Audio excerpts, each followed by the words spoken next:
नमस्कार दोस्तों, स्वागत है आपका हमारे YouTube channel GS double dose में।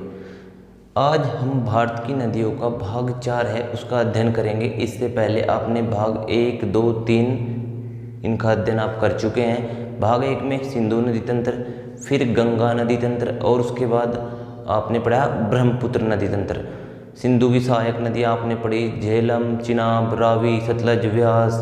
गंगा की सहायक नदी जैसे यमुना सबसे बड़ी नदी है। इसी तरह ब्रह्मपुत्र और उसकी सहायक नदियों का आपने अध्ययन किया। वो सभी नदियाँ हिमालय नदी तंत्र से निकलती हैं। आज हम पढ़ेंगे प्रायद्वीपीय भारत की नदियों को, जिनमें माही, महानदी, नर्मदा, गोदावरी, कृष्णा, कावेरी आदि नदियाँ प्रमुख हैं। इनमें से कुछ नदियाँ अरब सागर में गिरती हैं, वहीं कुछ नदियाँ बंगाल की खाड़ी में गिरती हैं। चलिए देखते हैं प्रायद्वीप भारत की नदियों को। सबसे पहले देखेंगे अरब सागर में गिरने वाली नदियाँ। चीन से भी स्पष्ट है, नदियों की दिशा किस ओर है, इससे ही स्पष्ट हो जाता है कि नदियाँ अरब सागर में गिर रही हैं या बंगाल की खाड़ी में। प्रायद्वीपीय भारत की इस साइड में बंगाल की खाड़ी है और इस साइड में अरब सागर है। सबसे पहले नर्मदा, ताप्ती और माही अरब सागर में गिरने वाली नदियां हैं। इसके बाद बंगाल की खाड़ी में गिरने वाली नदियां कौन कौन सी हैं? गोदावरी, कृष्णा, कावेरी और महानदी। अब बारी बारी से एक एक नदी का अध्ययन हम करेंगे। सबसे पहले हम अध्ययन करेंगे नर्मदा नदी का। अमरकंटक से निकलकर खंबात की खाड़ी में विलय हो जाती है।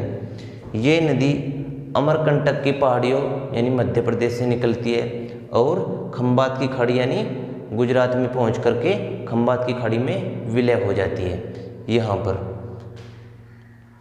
मध्य प्रदेश में इस नदी की सबसे अधिक लंबाई है और मध्य प्रदेश की जीवन रेखा भी नर्मदा नदी को ही कहते हैं, क्योंकि यह वहाँ बहुत अधिक क्षेत्रफल को सिंचित करती है। इसके बाद हम देखेंगे ताप्ती नदी। मध्य प्रदेश में सतपुड़ा की पहाड़ियों से निकलकर अरब सागर में जाकर मिल जाती है। कौन सी नदी? ताप्ती नदी।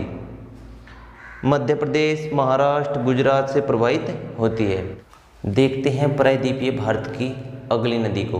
प्रायद्वीपीय भारत की अगली नदी माही नदी है, जो मध्य प्रदेश की विंध्याचल श्रेणी से अपना उद्गम करती है माही नदी, और नर्मदा जहाँ पर अपना मुहाना बनाती है खंबात की खाड़ी में, उसके समीप ही कुछ दूरी पर माही नदी भी अपना मुहाना बनाती है।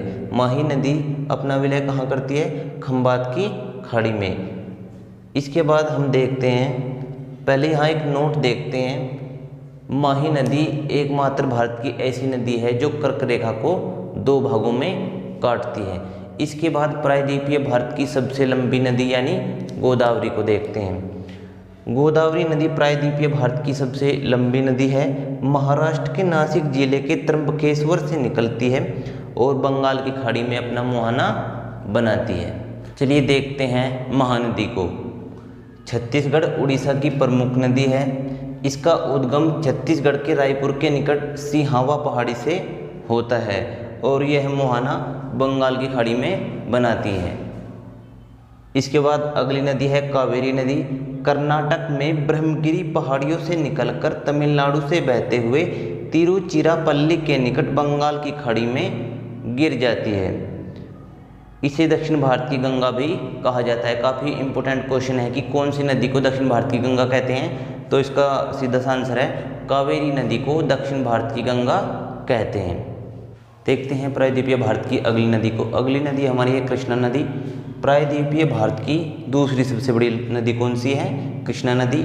इसका उद्गम महाराष्ट्र के महाबलेश्वर के पास से होता है। महाराष्ट्र, कर्नाटक, तेलंगाना और आंध्र प्रदेश से बहती हुई बंगाल की खाड़ी में गिर जाती है। चलिए अब हम देखेंगे कि प्रायद्वीपीय भारत की प्रमुख नदियों की लंबाई क्या है।